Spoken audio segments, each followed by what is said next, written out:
Welcome to Sai பாட்டசாலா. நம்ம இன்னைக்கு மன்னரின் நீதி இந்த கதையை பார்க்கலாம். பஞ்சாப் மன்னர் ராஜா ரஞ்சித் சிங் மிகவும் நியாயமானவர். அவர் தனது நாட்டு மக்களை நன்றாக கவனித்து கொண்டார். அவர் உண்மையை அறிந்து கொள்ளாமல் தீர்ப்பு கூற மாட்டார். அவர் மிகவும் எளிமையாக இருந்தார். மக்களின் மகிழ்ச்சிக்காக அவர் எல்லா திட்டங்களையும் தீட்டுவார்.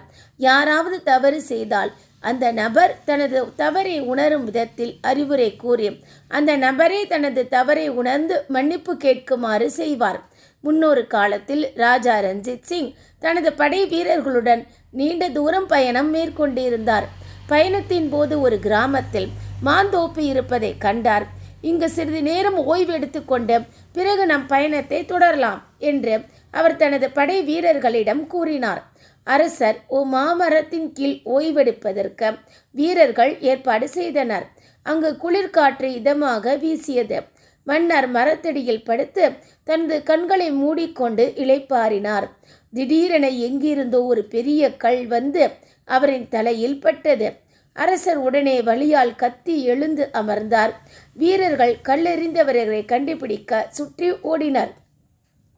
இரு வீரர்கள் ஒரு சிறுவனை அழைத்து வந்தனர். மகாராஜா, இந்த சிறுவன் தான் உங்கள் மீது கல்லை எறிந்தான் என்று ஒரு வீரன் கூறினார்.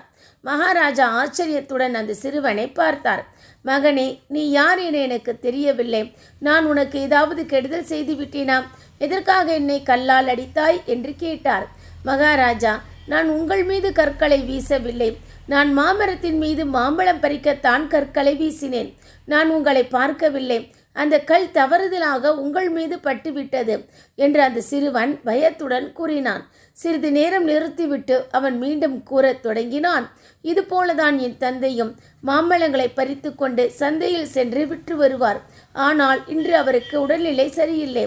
அதனால் இன்று நான் மாம்பழங்களை பறித்து கொண்டு சந்தையில் வியாபாரம் செய்ய போகிறேன் என்று கூறினான். மகாராஜா, இவன் பொய் சொல்கிறான். இந்த சிறுவன் குறும்புக்காரன். இவனை தண்டிக்க வேண்டும் என்று ஒரு சிப்பாய் மன்னரிடம் கூறினான்.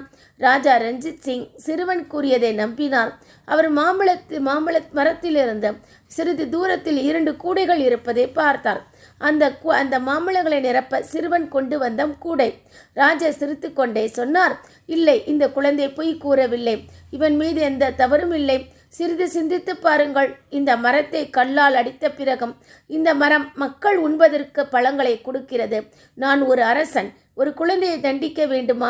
இந்த குழந்தையை விட்டுவிடுங்கள் மற்றும் அவனுடைய 2 கூடைகள் முழுவதும் மாம்பழங்களை மறித்து நிரப்புங்கள் என்று கூறினார். இதுதான் இந்த கதை. உங்களுக்கு இந்த கதை பிடிச்சிருந்தா என்னுடைய சேனல் சாய் பாட்டசாலா